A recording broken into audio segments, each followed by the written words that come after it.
শুভ সকাল বন্ধুরা, কেমন আছো তোমরা সবাই? আশা করছি সবাই ভালো আছো, সুস্থ আছো, আর আমরাও ভালো আছি। আমার আরও একটা নতুন ব্লগে তোমাদের সবাইকে স্বাগত জানাচ্ছি। তোমরা দেখছো Sangeeta kitchen with happy family. এই যে সকালে উঠে কিছু কাজকর্ম শেষ করে প্রথমে একটু চা বানিয়ে খেয়ে নিচ্ছি, আর ছেলের জন্য একটু খাওয়ার করে রেখে দেবো, দিলে ও উঠলে খেয়ে নিতে পারবে।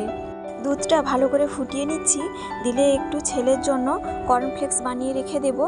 কর্নফ্লেক্সের মধ্যে আমি একটু চকস গুঁড়ো দিয়েছি আর একটু মিশ্রি গুঁড়ো দিয়েছি, দিলে কি বলতো টেস্টটা ভালো আসে, যাতে বাচ্চা তাড়াতাড়ি খেয়ে নিতে পারে, তো তার জন্যই দিলাম। আর ও একটু চকলেট ফ্লেভার হলে খেতে বেশ পছন্দ করে, তো তার জন্যই কিন্তু এইটা দেওয়া। তো যাই হোক, খাবারটা বানিয়ে ঢাকা দিয়ে রেখে দেবো, তো উঠলে খাবে। আর তারপরে রান্নাঘরে চলে এসেছিলাম, কয়েকটা মাছ নিয়েছি রান্না করব। তো আজকে ভাবছি মাছের ঝাল দেওয়া আর টক রান্না করব।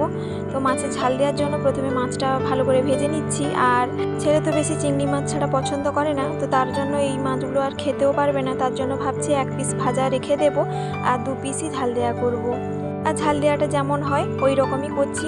পেঁয়াজ আর টমেটো একটু কাঁচা লঙ্কা দিয়ে ভালো করে একটু নেড়ে চেড়ে, তারপর সরিষা বাটা দিয়ে আরও একটু ভালো করে নেড়ে চেড়ে তারপর আমি জলটা দেবো। আর এইরকম ঝাল দেওয়া করলে তোমাদের দাদাভাইও খেতে পছন্দ করে, আর তোমাদের দাদাভাই সেরকম ঝোল পছন্দ করে না, তো তার জন্যই ঝোলটা আমি খুবই কম রান্না করি। আর বেশি বড় মাছ হলে তখন ঝোলটা রান্না করি, আর যেহেতু নোনা মাছ এইগুলো তো আর ঝোল হয় না, তো তার জন্যই ঝাল দেওয়াটা করলাম।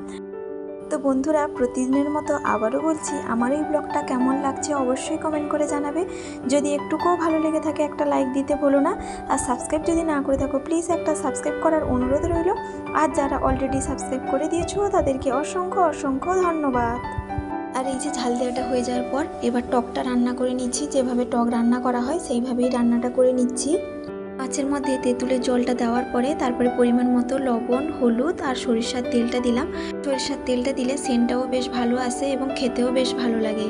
তো যাই হোক, টকটা হয়ে এসছে, এবার আমি নামিয়ে নেব। আর তোমাদের দাদাভাইও ওদিকে চান করে চলে এসছে, ও আবার অফিস যাবে, তো তার জন্য ভাতটা বেড়ে নিচ্ছি।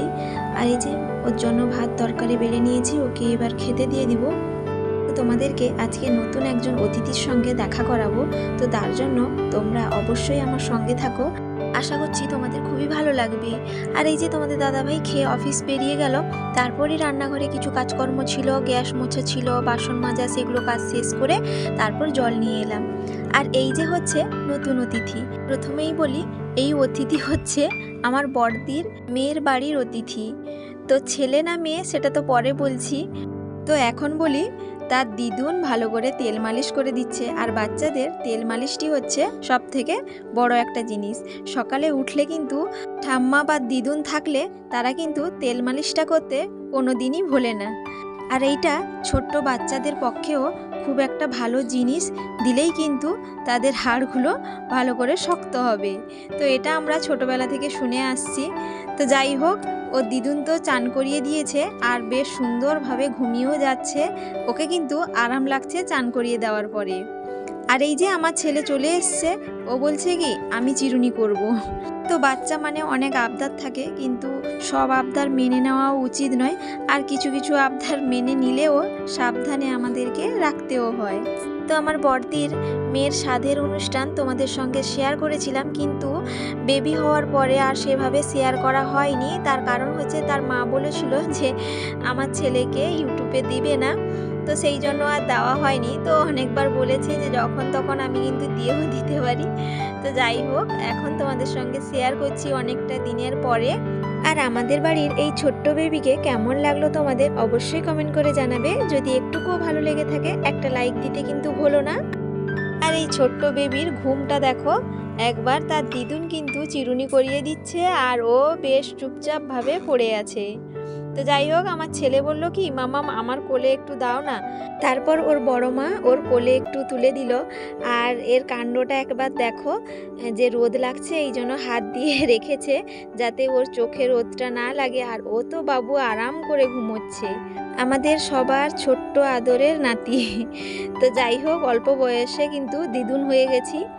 আর এই যে ছেলের জন্য একটু সিমই রান্না করব, তো তার জন্য সিমইটা তো আমার এমনিতেই ভাজা থাকে, তো তার জন্য আর ভাজিনি। দুধটা ফুটিয়ে তারপর সিমইটা দিয়ে দিয়েছি। আর সিমইটা ভাজা থাকলে কি বলো তো, টাইমটাও কম লাগে রান্না করতে। আর পরিমাণ মতো চিনি আর একটুখানি লবণ দিচ্ছি, দিলে টেস্টটা ভালো আসবে। আর এই যে সিমইটা প্রায় রান্না হয়ে এসছে, বেশিক্ষণ সময় লাগেনি যেহেতু দুধটা ঘন ছিল। তো যাই হোক বন্ধুরা, ব্লগটা কেমন লাগলো অবশ্যই কমেন্ট করে জানাবে। যদি ভালো লাগে একটা লাইক দিতে ভুলো না। তো সবাই ভালো থাকবে, সুস্থ থাকবে, আবারও দেখা হবে।